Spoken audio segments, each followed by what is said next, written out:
In the final years of World War II, the world saw the birth of a monster, a single weapon capable of ending millions of lives in seconds.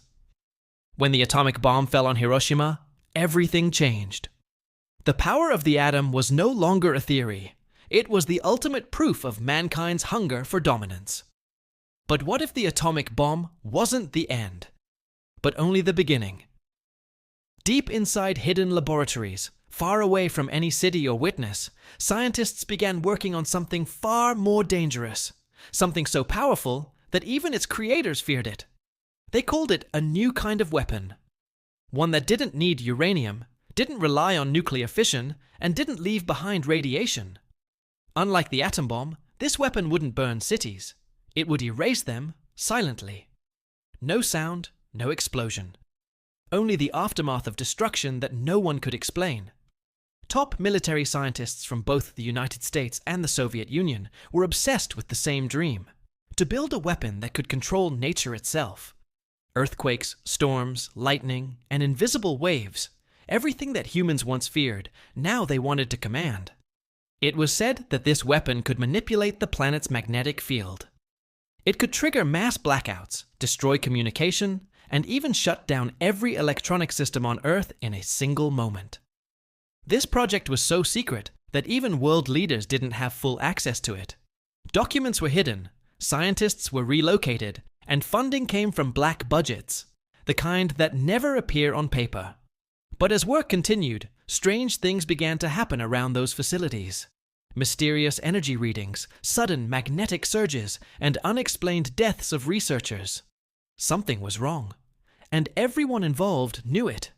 Whatever they had created had started to react. Soon, even the people working on it began to believe. This was not a weapon for humans to control. It was something else. Something that could destroy far more than just land or life. Something that could rewrite nature itself. And then, suddenly, everything about it vanished. Every document, every scientist, every trace of evidence, gone. As if the project had never existed. But whispers remained. Whispers of a weapon that was worse than atomic. A power so extreme that it had to be buried forever. After the end of World War II, the world was divided into two powers, the United States and the Soviet Union. The race for dominance had begun. But this time, it wasn't about armies or territories. It was about technology. In the late 1940s, intelligence reports spoke of strange military experiments being conducted deep in Siberia and Alaska. Scientists were working with energy sources that didn't exist on any record. Some called it Tesla's revenge. A theory that Nikola Tesla's forgotten research had been rediscovered and weaponized. These secret operations were said to involve something called geomagnetic resonance. The idea that the Earth's own magnetic field could be converted into a weapon. A pulse of invisible energy strong enough to wipe out power grids, disrupt satellites, and cause catastrophic natural disasters anywhere on the planet. American agents soon began reporting strange incidents. Entire radar systems shutting down, aircraft navigation failing, animals behaving erratically, and lights dancing in the northern skies, far brighter than any aurora borealis ever recorded. Something unnatural was happening. The Soviets, too, were terrified. They had heard of a parallel project in the West, Project Erebos, a secret American experiment that allegedly succeeded in controlling high-frequency electromagnetic waves. Some even claimed that the project was so powerful it could alter the weather itself. Rain, storms, lightning, all could be triggered using frequencies, if only the right balance was found. But no one could confirm it. Every witness who came forward disappeared. Every file that leaked was erased, and every scientist who dared to speak was either silenced or declared insane. Then came the year 1957.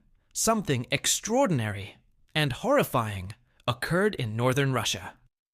For 3 nights, locals saw the sky turn blood red. Compasses spun wildly, radio transmissions went dead, and an enormous wave of static electricity covered the region. And then, a blinding flash of light, followed by silence.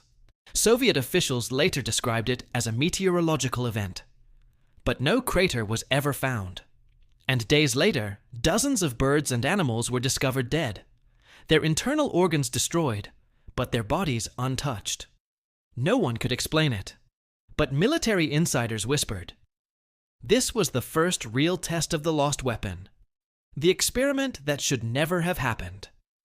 What exactly did they create? And more importantly, why did the entire world choose to forget it? The answers lie buried beneath classified archives, sealed away for decades. Because whatever they found could change the balance of power forever. In early 1958, deep inside the frozen lands of northern Siberia, a military base appeared on maps for just 3 months, and then vanished forever. Officially, it was described as a weather research station, but the truth was far darker. This was the testing site of the world's most secret weapon, Project Erebos, a machine designed to control energy itself, not nuclear, not chemical, but something far beyond human understanding. Dozens of the world's top scientists were brought there, physicists, engineers, and even geologists, working day and night under total isolation. Their goal, to unleash a pulse strong enough to interact with the Earth's magnetic field. On March 29, 1958, the experiment began. Cameras were rolling. Generators were active. Power levels started rising beyond anything previously achieved. At first, everything seemed normal, until the readings went off the charts. The air began to shimmer, the ground vibrated, and then came silence. Not the calm kind, but an unnatural silence where even the wind stopped moving.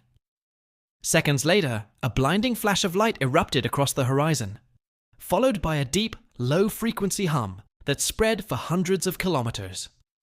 In nearby villages, glass shattered, livestock collapsed, and people reported an unbearable ringing in their ears.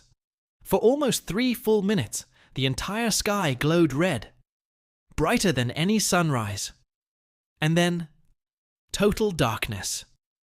When the army arrived at the site 2 days later, they found nothing but devastation. Metal had melted into strange, glass-like shapes. Machinery had fused with the ground. And at the center of it all, a deep crater, pulsing faint electromagnetic waves. But the strangest part, no human remains were ever found. Every scientist, every soldier, everyone inside the base, gone without a trace. As if they had simply vanished into thin air.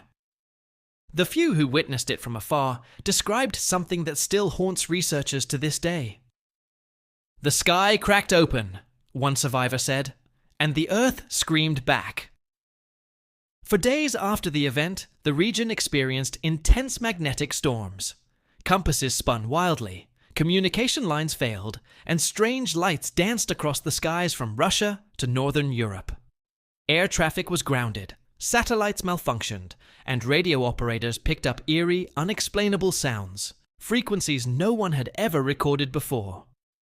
When news of the disaster reached Moscow, the government immediately sealed the area. Every document related to the project was confiscated. Every witness was silenced. And within weeks, the entire incident was erased from official records. But not everyone kept quiet. A handful of surviving technicians managed to escape before the explosion. Their testimonies, years later, revealed chilling details. They spoke of experiments that reached beyond physics, into something spiritual, something that tapped into the very fabric of reality. One of them said, "It wasn't just energy we were controlling, it was life itself." The military called it a failure, but others knew. Something had been unleashed that day, something the world was never supposed to see again. After the Siberian explosion of 1958, everything changed. The project known as Erebos, and everyone involved in it, simply vanished from existence. Official maps were redrawn, removing the base entirely. Government archives were rewritten, and anyone who asked questions was silenced. Overnight, hundreds of scientists, engineers, and military officers were reassigned to unrelated projects, and their families told they had died in a transport accident. But no wreckage was ever found. No graves. No proof. Just rumors. A few months later, mysterious new research programs appeared, under different names in different countries. One in Alaska, known decades later as HARP. Another in the Soviet Union, buried under the name Duga Radar. Each claimed to study the ionosphere, but their goals sounded eerily familiar. Weather manipulation, electromagnetic control, and energy resonance. It was as if Project Erebos had been split apart and scattered around the world, its parts disguised as peaceful science. But the strange phenomena didn't stop. Over the next few decades, pilots reported unexplained signals in the Arctic skies. Satellites failed without reason. Entire power grids collapsed under unknown surges.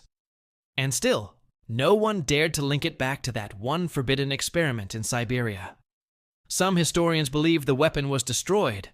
Others claim it was perfected and hidden, ready to be used again if the world ever needed total destruction. But there's another theory, one that chills even the bravest minds. What if the weapon wasn't destroyed?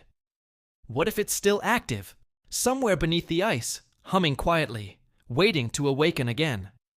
Many believe the magnetic anomalies recorded in modern times, from sudden aurora bursts to unexplained radio frequencies, are echoes of that same experiment, still resonating after all these years.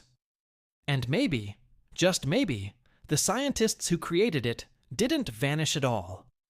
Maybe they became part of the very energy they tried to control. The world calls it a myth. Governments deny it ever existed. But deep down, those who know believe one thing: the weapon that was worse than atomic never truly disappeared. It was hidden, and it's still out there.